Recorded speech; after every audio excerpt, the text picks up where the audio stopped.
qultu inni muttabi'uk.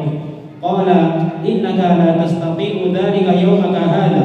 Ala tara hali wa halan nas, walakin irji ila ahlika fa idza sami'ta bi qad dhahabtu fatini. Ila akhir al-hadits, rawahu Muslim. Baik, di sini dibawakan dalil oleh penulis. Hafizahullah, dari Amr bin Abasah As-Sulami, semoga Allah meridhoinya, berkata, dulu saya di zaman jahiliyah, saya menyangka bahwa manusia di atas kesesatan. Mereka sungguh tidak di atas kebenaran sedikit pun, dan mereka menyembah berhala. Maka aku mendengar ada seorang laki-laki di Mekah, dia mengabarkan dengan menyampaikan berita-berita. Maka aku duduk di atas tungganganku dan aku mendatangi beliau. Ternyata beliau Rasulullah SAW bersembunyi karena kaumnya menyakitinya, berani dengannya. Maka aku berlemah lembut, sampai aku masuk bertamu dengannya di Mekah. Dan aku bertanya kepada beliau, siapa Anda? Maka Nabi menjawab, ana Nabi, saya adalah Nabi, yaitu utusan Allah. Fakultu, maka aku berkata lagi, apa itu Nabi? Maka beliau menjawab sallallahu alaihi wasallam bahwa Allah telah mengutus saya. Kemudian aku bertanyalah, dengan apa Allah mengutusmu? Maka Nabi menjawab sallallahu alaihi wasallam, Allah mengutusku agar aku berbuat baik kepada kerabat, dan mengutusku, menyuruhku untuk menghancurkan berhala, dan agar mentauhidkan Allah, yakni menyerahkan seluruh ibadah hanya untuk Allah dan tidak menyekutukan Allah dengan apapun juga. Maka aku bertanya, siapa yang mengikutimu bersamamu? Maka Nabi menjawab, merdeka, ada orang merdeka dan orang budak, ada budak, ada merdeka. Maka kata penulis bahwa bersama beliau waktu itu Abu Bakar dan Bilal radhiyallahu anhuma dan orang-orang yang beriman dengannya radhiyallahu anhum ajma'in. Maka aku berkata, sesungguhnya aku mengikutimu. Maka Nabi menjawab, kau tidak bisa mengikuti aku sekarang bersamaku di sini, ya pada harimu ini. Apakah kau tidak melihat kondisiku dan kondisi manusia? Ya, tapi nanti kembalilah, ini sekarang kembalilah ke keluargamu. Jika kau mendengar bahwa aku dimenangkan oleh Allah, maka datanglah kepadaku. Ya, di situ di antara yang disuruh oleh Allah Azza wa Jalla kepada Nabi kita Muhammad SAW dan agar disampaikan kepada umatnya adalah agar silaturahmi, berbuat baik kepada kerabat. Lanjut. Fafihi anna Nabiy sallallahu alaihi wasallam bada'a bil-hathi 'ala silatir rahim wa bayani 'azimi sya'niha min awwal risalatihi wa bidayati bi'athatihi qabla an tufrada as-salatu waz-zakatu wa baqiyatu arkanil islami wa qaranaha bit-tauhid. Iya, di dalam hadis itu terkandung bahwa Nabi alaihissalam mengawali perintah anjuran agar silaturahmi, berbuat baik dengan kerabat, dan menunjukkan betapa besar kedudukan silaturahmi ini. Di awal beliau diutus dan dibangkitkan untuk menjadi pendakwah sekaligus utusan Allah. Sebelum diwajibkan waktu itu salat 5 waktu, dan sebelum diwajibkan zakat dan rukun Islam yang lainnya. Bahkan silaturahmi ini disejajarkan penyebutannya dengan apa? Tauhid. Menunjukkan betapa pentingnya masalah ini. Lanjut. Wa an Abi Ayyub al-Ansari radhiyallahu anhu anna a'rabiyyan 'arada li Rasulillah sallallahu alaihi wasallam wa huwa fi safar fa akhadha bi khitami naqatihi aw bi zimamiha thumma qala ya Rasulullah aw ya Muhammad akhbirni bima yuqarribuni min al-jannah wa ma yub'iduni min an-nar. Qala fakaffa an-nabiy sallallahu alaihi wasallam thumma nadhara fi ashabihi thumma qala laqad wuffiqa aw laqad hudiya. قال كيف قلت؟ قال فأعاد فقال النبي صلى الله عليه وسلم تعبد الله لا تشرك به شيئا وتقيم الصلاة وتؤتي الزكاة وتصل الرحم دع الناقة متفق عليه وهذا لفظ مسلم. Masya Allah. Hadis berikutnya hadis sahih. Ini juga diriwayatkan oleh Imam Bukhari dari Abu Ayyub Al-Ansari, semoga Allah meridhoinya, bahwa ada orang Arab Badui mendekati Rasulullah SAW, menghadang Rasulullah SAW. Beliau waktu itu dalam perjalanan. Maka orang Arab Badui ini memegang tali ontanya Nabi SAW. Kemudian beliau bertanya, ya Rasulullah, wahai Rasulullah, atau dalam sebuah riwayat, wahai Muhammad, kabarkanlah kepadaku dengan amalan yang mendekatkan diriku dengan syurga dan yang menjauhkan diriku dari api neraka. Maka Nabi SAW berhenti. Nabi berhenti, kemudian melihat kepada sahabat-sahabat. Begini ya. Setelah itu Nabi bersabda, orang ini telah mendapatkan petunjuk, mendapatkan taufik dan petunjuk, yani hidayah, dilapangkan hatinya kepada Islam. Maka Nabi bertanya lagi. Tujuannya adalah supaya para sahabat fokus dan konsentrasi dengan nanti yang akan dijawab oleh penanya tadi itu Badui, dan juga Rasulullah SAW menjawab. Kaifa qulta, apa yang kau ucapkan tadi? Ya, maka orang Arab Badui itu mengulangi lagi pertanyaannya. Kemudian Nabi SAW setelah itu menjawab, ta'budullah, kau beribadah kepada Allah, ya, dengan penuh cinta, penuh takut, harap dan ikhlas. Itulah makna ta'budullah, dengan penuh pengagungan kepada Allah dan merendahkan diri di hadapan Allah. Kau serahkan seluruh ibadah hanya untuk Allah. La tusyriku bihi syai'an, jangan kau menyekutukan Allah. Jadi jangan kau serahkan ibadahmu itu kepada selain Allah. Jangan kau jadikan tandingan yang kemudian kau serahkan ibadahmu kepada selain Allah itu. Sedikit pun dari ibadah, apapun dari ibadah, jangan kau serahkan kepada selain Allah, karena itu syirik. Jadi jauhi syirik.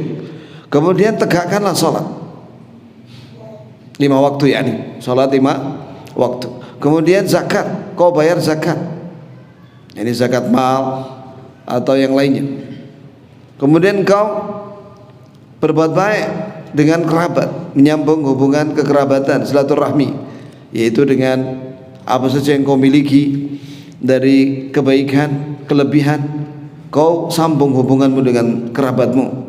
Kemudian tinggalkanlah konta ini, biarkan dia jalan.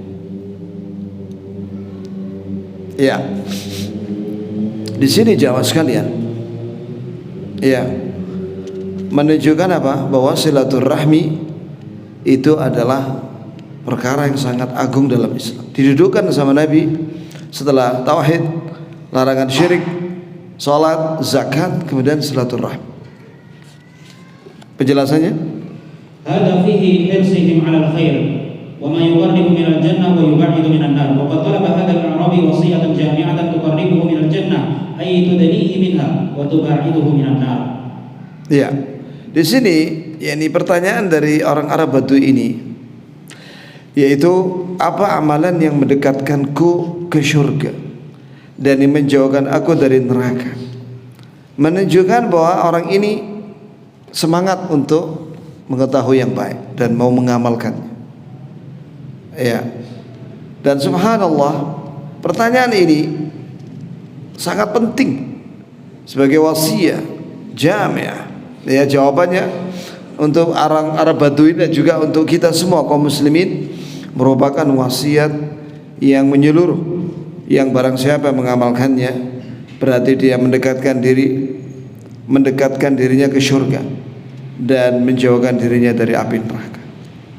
Apa yang Nabi sebut ada 4, yaitu فذكر له صلى الله عليه وسلم أمورا 4 بدأها بأعظم الأمور وأجلها على الإطلاق وهو توحيد الله عز وجل والبراءة من الشرك ثم ثنى بالصلاة التي كتبها yusalli 5 salawatin fil yawmi wal lailati wa hiya a'zamu fara'idil islami ba'da tauhid. Thumma az-zakatu wa hiya qarinatu shalah fi kitabillahi 'azza wa jalla wa hiya fariidatun 'azimatun min fara'idil islam. Thumma dzakara silatir rahim wa annaha 'amalun mubarakun wa ta'atun 'azimatun tuqarribul 'abda minal jannah wa tuba'iduhu minan nar. Wa qaranaha an-nabiy sallallahu alaihi wasallam ma'a hadhihi at-ta'atil 'azimah التوحيد والصلاة والزكاة ويكفي هذا دليلا على شرف صلة الرحم وعظيم مكانتها من الدين. Baik, 4 hal itu yang Nabi sebutkan. Barang siapa mengamalkannya maka dia telah mendekat ke surga dan menjauh dari neraka. Nabi mengawali dengan perintah yang paling agung, yang paling besar dalam Islam, yang paling mulia secara mutlak, yaitu tauhid. Tauhidullah ini dimaksud dengan tauhidullah yaitu ifradullah bil ibadah, yaitu menyerahkan semua ibadah untuk mendekatkan diri kepada Allah dan mencari ridha Allah Azza wa Jalla yang maha perkasa, maha kuat, lagi maha agung, dan menjauhi syirik, yakni berlepas diri dari kesyirikan dan orang musyrik. Yani dia tidak tergolong musyrikin dan orang musyrikin tidak tergolong orang yang bertauhid. Jadi harus jelas. Tidak ada ya tauhid ya syirik, tidak boleh ya ikhwan. Ya, seorang yang bertauhid dia harus menjauh dari syirik dari awal sampai akhir, besar atau kecil. Itu yang pertama. Setelah itu nomor 2 yang Nabi perintahkan adalah salat, yang 5 waktu yang Allah wajibkan kepada hamba sehari semalam. Dan ini merupakan perintah yang paling besar, yang paling agung setelah tauhid. Jaga salat 5 waktu berjamaah di masjid, ya, dengan menghadirkan semua syarat-syarat sahnya dan rukunnya dan kewajibannya dan sunnahnya. Setelah itu yang ketiga zakat. Disebut oleh Syekh di sini qarinatus salat, bahwa zakat merupakan perintah yang sering disebut-sebut berbarengan dengan salat. Wa aqimus salat wa atu zakat. Itu sering disebut oleh Allah Azza wa Jalla. Maka ada tafsir yang bagus diterangkan dalam Ibnu Katsir, mengambil perkataan seorang sahabat yaitu Ibnu Abbas. Ya, salat itu disebut berbarengan dengan zakat, menunjukkan barang siapa yang hanya salat tapi dia gak bayar zakat, maka tidak diterima salatnya. Begitu pula sebaliknya, barang siapa yang zakat tapi dia tidak salat, maka nggak diterima zakatnya. Sehingga harus dilaksanakan dua-dua itu. Kecuali kalau dia nggak mampu zakat, nggak mampu dia zakat mal, maka nggak wajib zakat mal. Kemudian yang keempat yang Nabi sebut di sini adalah silaturahim. Ini adalah amalan yang diberkahi oleh Allah dan ketaatan yang agung, yang mendekatkan seorang hamba dari syurga dan menjauhkan hamba itu dari api neraka. Dan Nabi menyebut ini ya setelah perintah-perintah yang besar, tauhid, salat dan zakat. Ini cukuplah menjadi dalil petunjuk bahwa silaturahmi ini memiliki kemuliaan, kedudukan yang agung dalam agama Islam. Lanjut. Wa an Abi Hurairah radhiyallahu anhu 'an Nabi sallallahu alaihi wasallam qala inna rahima shijnatun minar rahman. Faqala Allah man wasalaki wasaltuhu wa man qata'aki qata'tuhu, rawahu al-Bukhari. Lanjut. Wa an Aisyah radhiyallahu anha zawjat Nabi sallallahu alaihi wasallam 'an Nabi sallallahu alaihi wasallam qala ar-rahimu shijnatun faman wasalaha wasaltuhu wa man qata'aha qata'tuhu, rawahu al-Bukhari. Lanjut. Wa an Abi Abbas qala dakhaltu ala Abdullah bin Amr radhiyallahu anhuma fil wahdi, yani ardan lahu bil Taif. Faqala aqfa lana an-nabiy sallallahu alaihi wasallam isba'ahu faqala ar-rahimu shujnatun min ar-rahman man yasilha yasilhu wa man yaqta'ha yaqta'hu laha lisanun talqun dalqun yawm al-qiyamah, rawahu al-Bukhari fil adab al-mufrad. Lanjut, ada penjelasannya. Qauluhu shujnatun minar rahman بضم أوله وبكسره أصله اشتباك العروق والأغصان أي أخذ اسمها من هذا الاسم كما تقدم أنا الرحمن خلقت الرحم وشققت لها اسما من الاسم. Iya. Di sini dibawakan tiga dalil sekaligus oleh penulis hafizahullah tentang perintah silaturahmi. Yang pertama dari Abu Hurairah, semoga Allah meridainya, dan hadis ini sahih riwayat Bukhari. Dari Nabi alaihissalatu wassalam bersabda, sesungguhnya makhluk yang bernama rahim syujnatun atau syijnatun minar rahman, yaitu diambil dari nama Allah Ar-Rahman. Ya. Maka Allah Ta'ala berfirman, siapa yang menyambungmu wahai Rahim, siapa yang menyambungmu berbuat baik denganmu, aku menyambung hubungan dengan orang itu. Siapa yang memutuskanmu, saya akan putuskan dengan dia.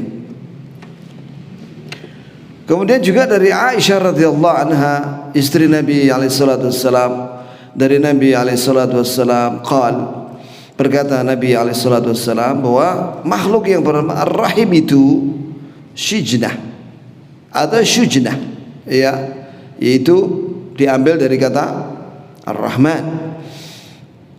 Kemudian barang siapa yang menyambungnya, yakni berbuat baik dengan rahim itu, dengan kerabat itu, maka aku akan menyambung hubungan baik dengan orang itu. Siapa yang memutuskannya, saya akan memutuskan dengan orang itu. Ini juga riwayat Bukhari dalam sahihnya. Kemudian sahabat yang lain dari Abil Ambas berkata, aku pernah masuk bertamu kepada Abdullah bin Amr bin As radhiyallahu anhuma, ya, fil wahd, yani ardan lahu bit Taif. Ada dia punya tanah di Taif. Faqal atafa lana Nabi sallallahu alaihi wasallam isba'ahu.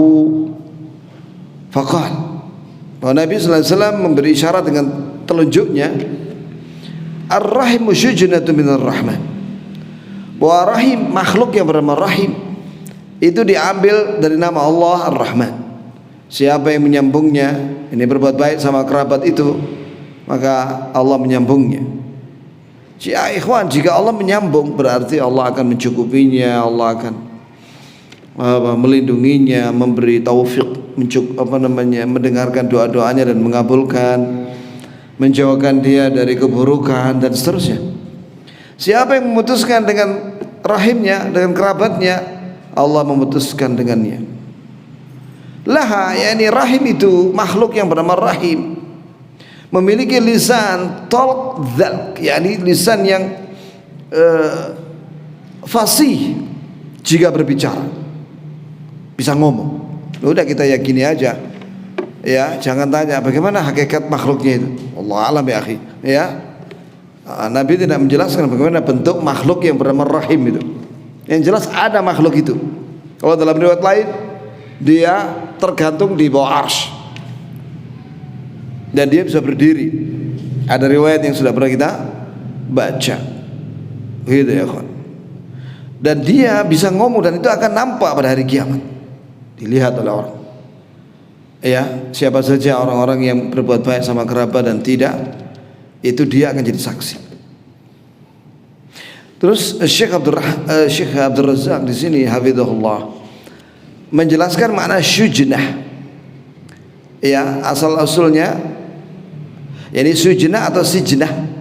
Syujnah atau syijnah itu adalah kata yang maknanya ishtibakul uruqul aqsa.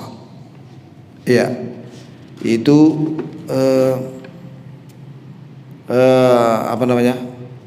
pertemuan antara urat nadi dan atau cabang-cabang dengan daun-daun. Maksudnya adalah syujna ini diambil, jadi nama rahim, ya, makhluk yang bernama rahim diambil dari nama Allah Ar-Rahman. Dalam sebuah riwayat, ya, khalaqtur rahim, aku menciptakan makhluk yang bernama rahim, wa syaqaqtu laha isman min ismi, dan aku namakan dia, diambil dari namaku, itu dari nama Allah Ar-Rahman, itu Ar-Rahim. Makna والمعنى أنها أثر من آثار الرحمة مشتبكة بها فالقاطع لها قطع عن نفسه بابا عظيما من أبواب نيل رحمة الله تعالى. maknanya kata Syekh, yakni kita tahu bahwasanya Ar-Rahman dan Ar-Rahim ya kawan, itu nama Allah yang terkandung di dalam dua nama itu sifat. Ar-Rahman, bahwa Allah punya sifat sayang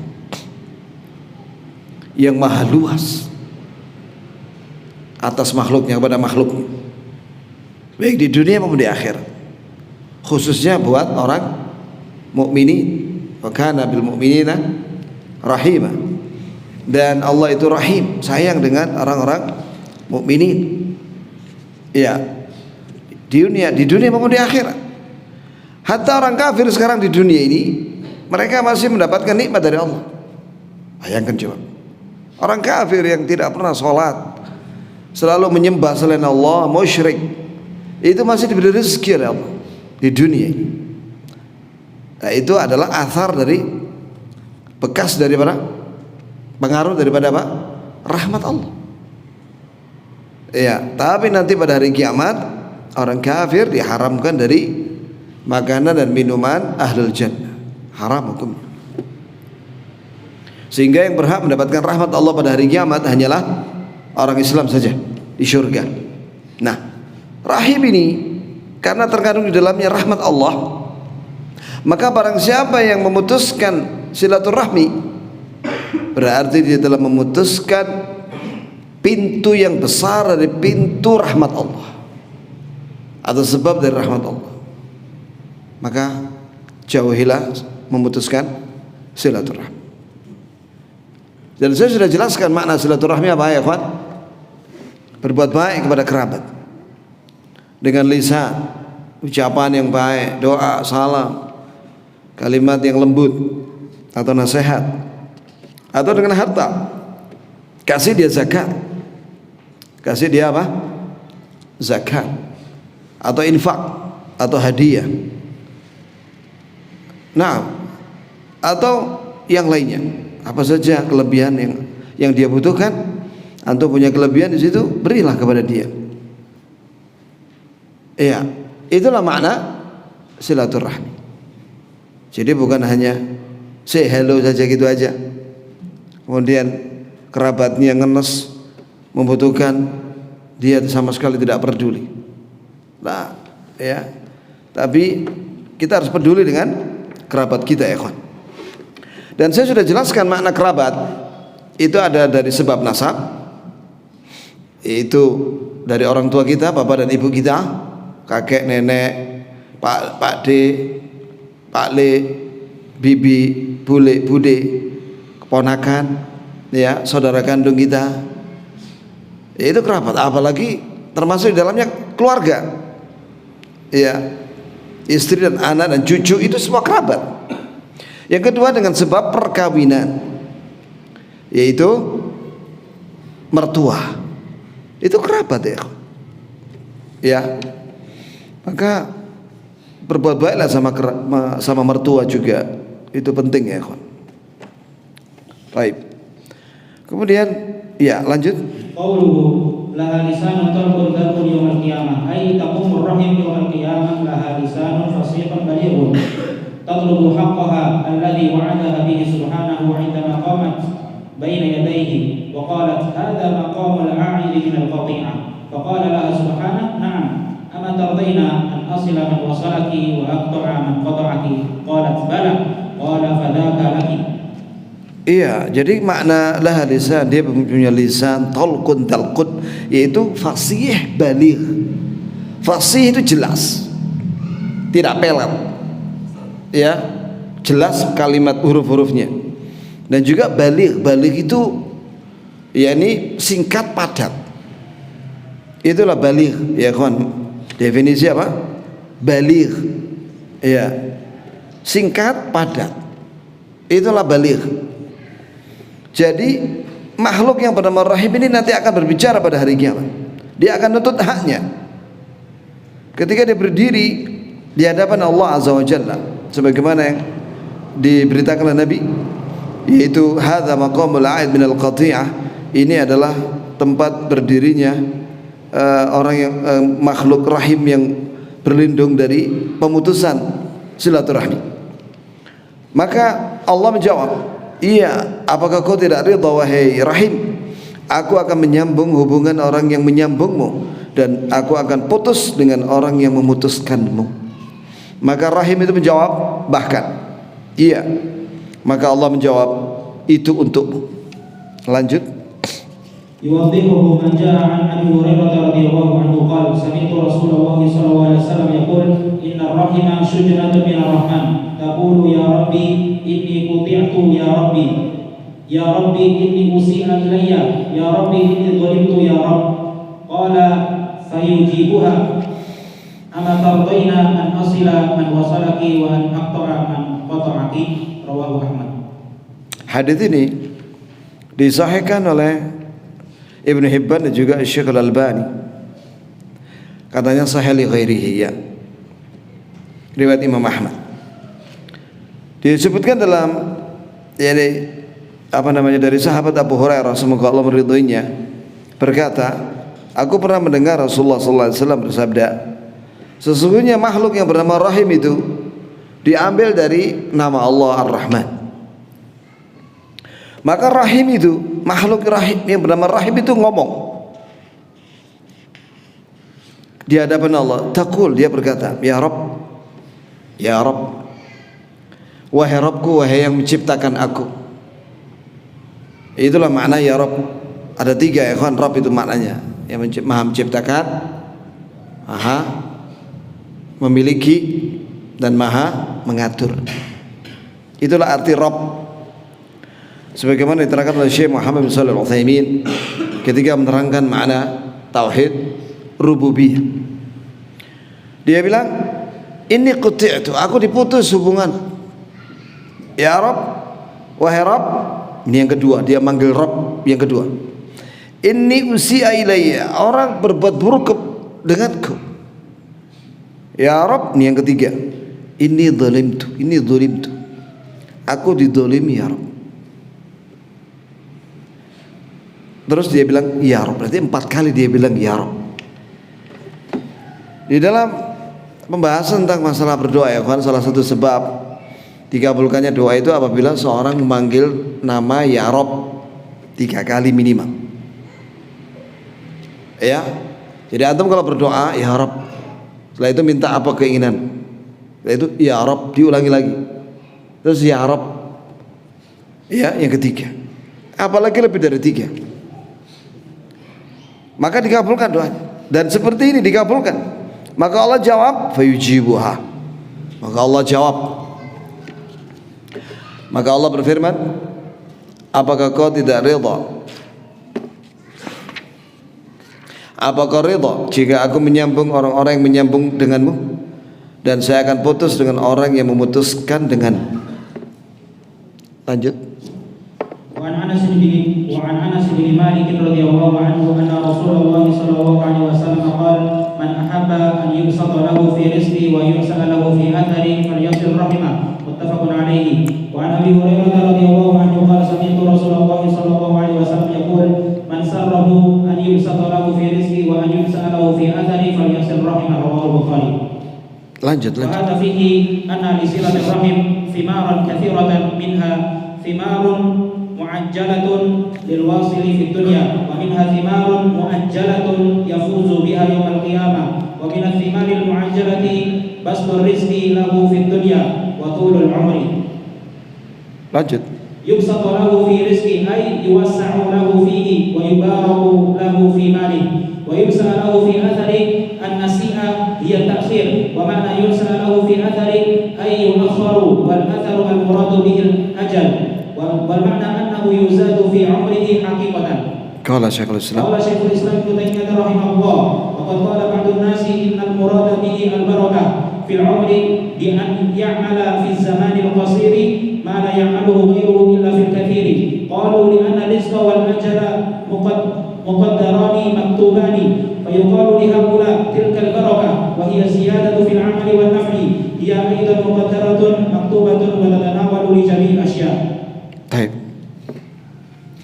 sini jemaah sekalian disebutkan hadis, ada 2 hadis tentang keutamaan berbuat baik sama kerabat. Yang pertama dari Anas bin Malik, semoga Allah meridhoinya, bahwa Rasulullah SAW bersabda, siapa yang suka untuk diluaskan rezekinya dan dipanjangkan umurnya, maka adalah dia menyambung silaturahmi, berbuat baik sama kerabat. Hadis itu tadi muttafaqun alaih, Bukhari dan Muslim, sahih. Kemudian dari Abu Hurairah, tadi dari Anas, sekarang dari Abu Hurairah, semoga Allah meridhoinya, berkata, aku mendengar Rasulullah SAW bersabda, siapa yang senang untuk diluaskan rezekinya, dibanyakkan rezekinya, dan dipanjangkan umurnya, atau dipanjangkan umurnya, hendaklah dia silaturahmi, sambunglah hubungan baik dengan kerabatnya.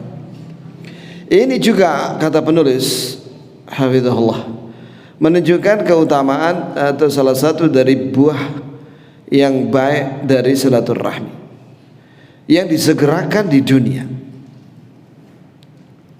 Di antaranya adalah di samping di dunia disegerakan balasannya, juga dia akan mendapatkan ganjaran di akhirat, yaitu surga. Di antara ganjaran yang disegerakan di dunia, diluaskan rezekinya di dunia dan dipanjangkan umurnya, tentu dalam keadaan sehat, selamat, tidak pikun, ya. Itu ya kan. Kalimat yubsatalahu fi rizqihi yuwassi' fi, yubarak, diluaskan rezekinya.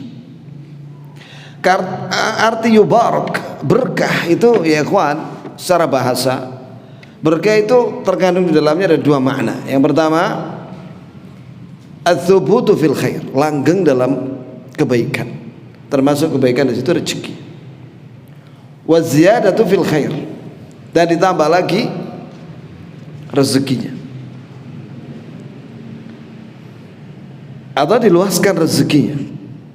Yunsa'a itu dari mana? Nasi'a itu takhir, yaitu ditunda, yakni dipanjangkan. Athar di sini maknanya kematian, yakni ditunda kematiannya, yakni ditambah umurnya secara hakiki dalam kebaikan. Ya, begitu ya kawan. Kemudian di sini dibawakan keterangan dari Syekhul Islam bin Taimiyah, ya, dalam Majmu' Fatawa di sini, jilid 14. Diterangkan di sini, sebagian manusia berkata, apa yang dimaksud dengan berkah dalam umur di sini, itu dia beramal dalam waktu yang singkat dengan pahala yang lebih banyak daripada orang-orang yang beramal umurnya panjang. Mereka berkata, sebab rezeki dan kematian itu sudah ditentukan, tertulis, tercatat. Artinya tidak bisa diluaskan lagi, tidak bisa ditambah lagi umur itu, termasuk rezeki. Wa yuqalu li haula, maka dijawab untuk mereka ini, tilkal barakah, bahwasanya berkah di situ yang maknanya tambahan dalam amal dan manfaat, itu juga ditentukan, ditakdirkan dan tercatat, sehingga termasuk dalam makna hadis itu. Jelas ya, kawan? Berarti Syekhul Islam bin Taimiyah berpandangan bahwa umur dan rezeki itu bisa ditambah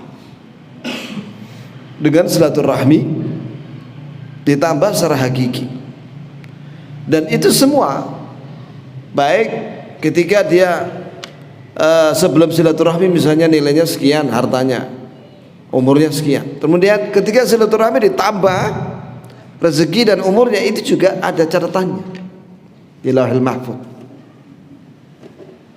Jelas ya? Nah, kemudian dijawab jawaban secara ringkas, jawabul haqqaq. Wal jawabul muhaqqaq أن الله يكتب للعبد أجلا في صحف الملائكة فإذا وصل رحمه زاد في ذلك المكتوب وإن عمل ما يوجب النقص نقص من ذلك المكتوب ونظير هذا ما في الترمذي وغيره عن النبي صلى الله عليه وسلم أن آدم لما طلب من الله أن يريه صورة الأنبياء من ذريته فأراه إياهم فرأى فيهم رجلا له بصيص فقال من هذا يا رب فقال ابنك داود قال فكم عمره قال 40 سنة قال وكم عمري قال 1000 سنة قال فقد وهبت له من عمري 60 سنة فكتب عليه كتاب وشهدت عليه الملائكة فلما حضرته الوفاة قال قد بقي من عمري 60 سنة قالوا وهبتها لابنك داود فأنكر ذلك فأخرجوا الكتاب وهبتها لابنك داود فأنكر ذلك فأخرجوا الكتاب قال النبي صلى الله عليه وسلم فنسي آدم فنسيت ذريته وجحد آدم فجحدت ذريته وروي أنه كمل لآدم عمره ولداود عمره فهذا داود كان عمره المكتوب 40 سنة ثم جعله 60 وهذا معنى ما روي عن عمر أنه قال اللهم إن كنت كتبتني شقيا فامحني واكتب لي سعيدا فإنك تمحو ما تشاء وتثبت والله سبحانه عالم بما كان وما يكون وما لم يكن لو كان كيف كان يكون فهو يعلم ما كتبه له وما يزيده إياه بعد ذلك والملائكة لا علم لهم إلا ما علمهم الله والله يعلم الأشياء قبل قولها وبعد قولها. Allah. Masih ada lagi Ustaz? Tambah lagi. وقال رحمه الله والأجل أجلان أجل مطلق يعلمه الله وأجل مقيد وبهذا يتبين معنى قوله سبحانه صلى الله عليه وسلم من سره أن يبسط له في رزقه وأن ينسأ له في أثره فليصل رحمه فإن الله أمر الملك أن يكتب له أجلا وقال إن وصل رحمه زدته كذا وكذا والملك لا يعلم أيزداد أم لا لكن الله يعلم ما يستقر عليه الأمر فإذا جاء ذلك لا يتقدم ولا يتأخر. Masya Allah. Maka kesimpulannya, mudah-mudahan cukup waktu ya, Isya. Bahwa Allah mencatat buat kepada hamba itu tanggal matinya, dan itu tercatat di bawah lembaran-lembaran malaikat. Apabila hamba tadi itu yang sudah tercatat ajalnya, ternyata dia di dunia silaturahmi, berbuat baik sama kerabatnya, maka ditambah lagi tulisan itu, umurnya ditambah, dirubah atas perintah Allah. Jika dia melakukan suatu dosa yang menyebabkan berkurang umurnya, maka ditulis berkurang umurnya. Gitu ya kawan. Ya, karena dosa-dosa. Ya, ini kalau misalnya orang silaturahmi bertambah umurnya, berarti kalau dia memutuskan silaturahmi, sebaliknya. Kalau orang istighfar ditambah rezekinya. Kalau orang banyak dosa, ya berkurang rezeki. Itu dibahas lengkap dalam kitab Ad-Da' wad-Dawa. Maka di sini tentang bertambahnya umur ada sebuah riwayat dalam Tirmidzi dan disahihkan oleh Syekh Al-Albani dalam Sahih Sunan Tirmidzi. Ya, dari Nabi sallallahu alaihi wasallam bahwasanya Nabi Adam ingin diminta kepada Allah agar ditampakkan, diperlihatkan kepadanya wajah para nabi dari keturunannya. Maka diperlihatkanlah. Maka Nabi Adam melihat ada satu orang laki-laki dari para nabi itu, basis. Di sini apa maknanya Ustaz? Coba cek ya. Ya. Maka antum cari dulu ya, baru nanti saya lanjutkan di sini. Kemudian, man hadza ya Rabb? Siapa orang ini? Maka Allah menjawab, itu anakmu Daud. Nabi Daud maksudnya. Ada cahaya. Masya Allah. Basis, ada cahaya. Ya. Maka Nabi Adam tanya lagi, berapa umurnya dia? Dia bilang, maka Allah jawab 40 tahun. Setelah itu Nabi Adam tanya lagi, berapa umurku? Kata Allah, 1000 tahun. Ya akhi, adzan dulu ya akhi. Adzan dulu baru kita lanjutkan, karena ini menarik ini hadisnya ya kan. Iya. Saya sudah pernah baca hadis tapi udah lama nggak baca lagi hadis ini. Baik.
Ya, berapa umurku ya Rabb?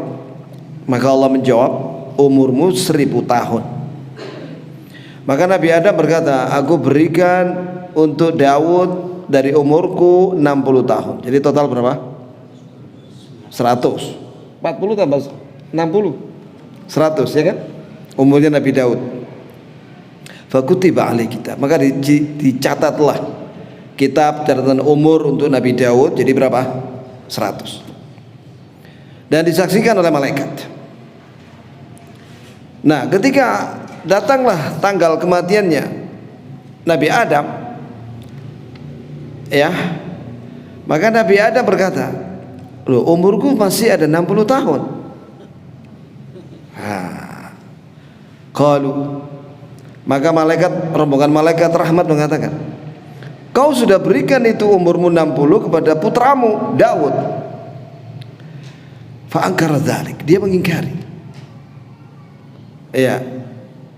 Maka para malaikat mengeluarkan catatannya. Ini catatannya. Maka Nabi sallallahu alaihi wasallam menjawab, Nabi Adam lupa. Maka keturunannya pun punya sifat lupa.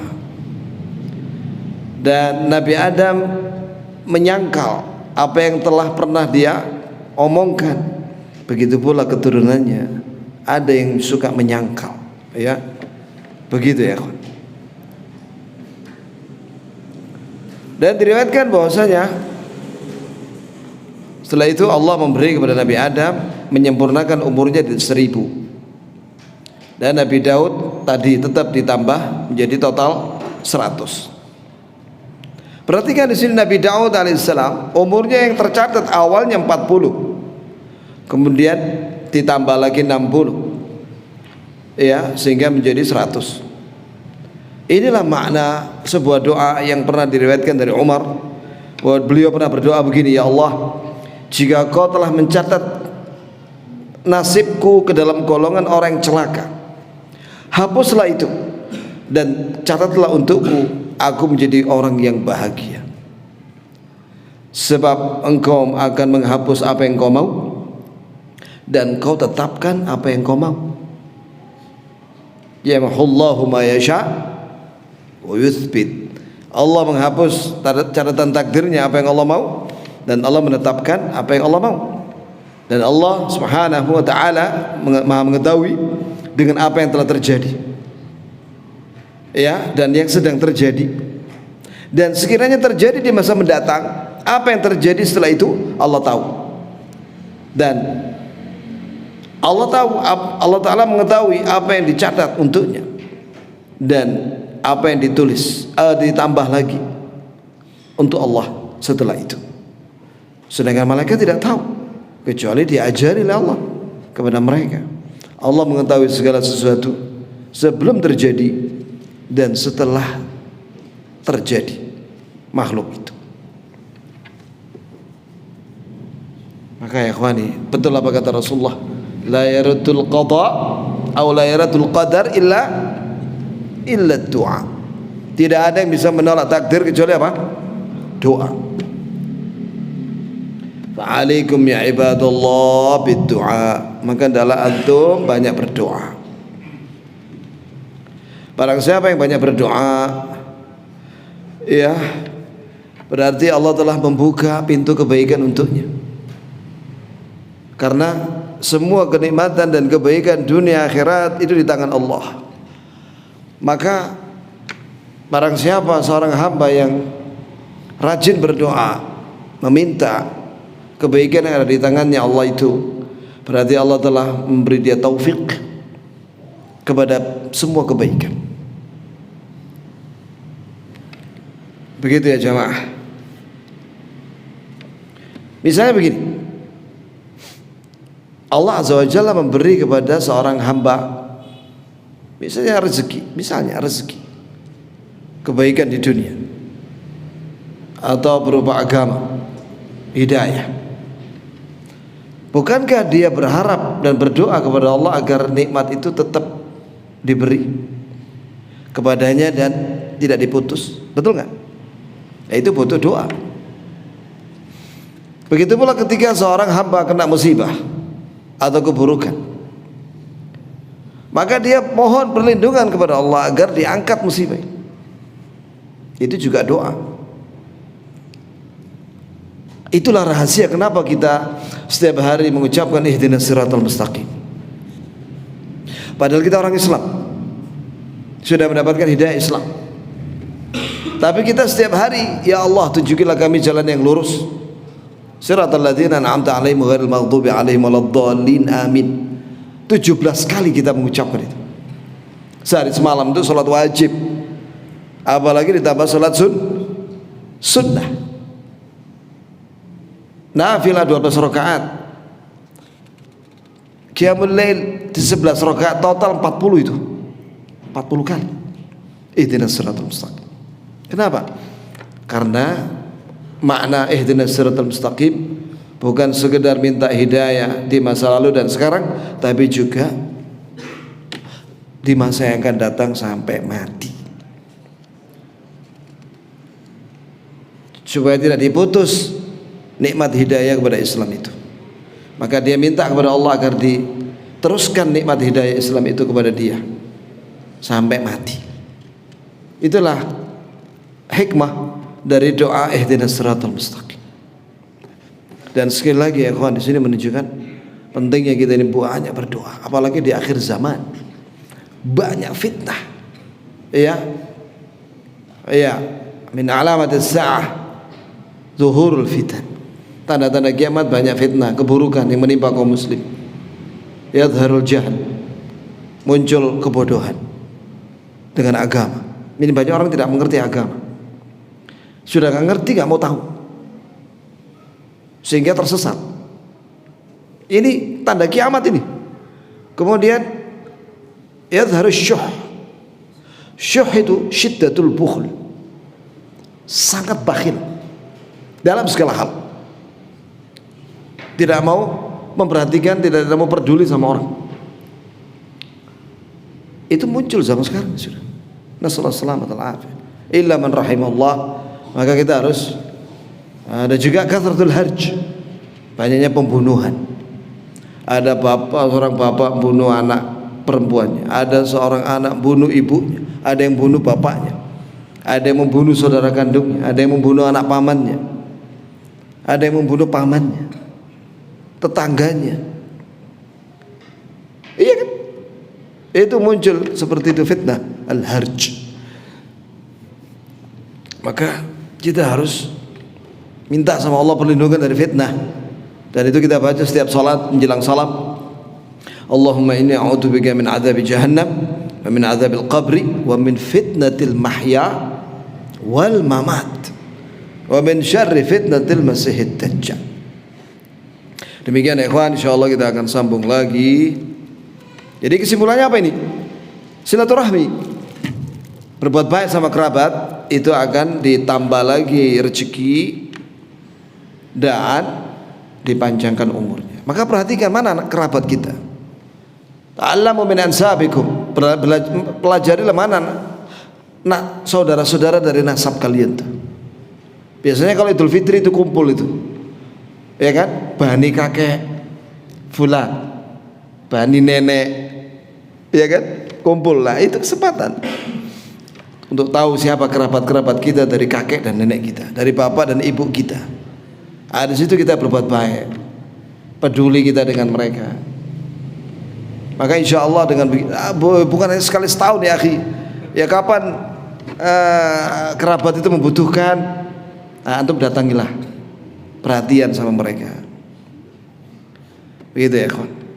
Semoga Allah memudahkan kita untuk silaturahmi, dan semoga Allah azza wa jalla menjauhkan kita dari pemutusan silaturahmi.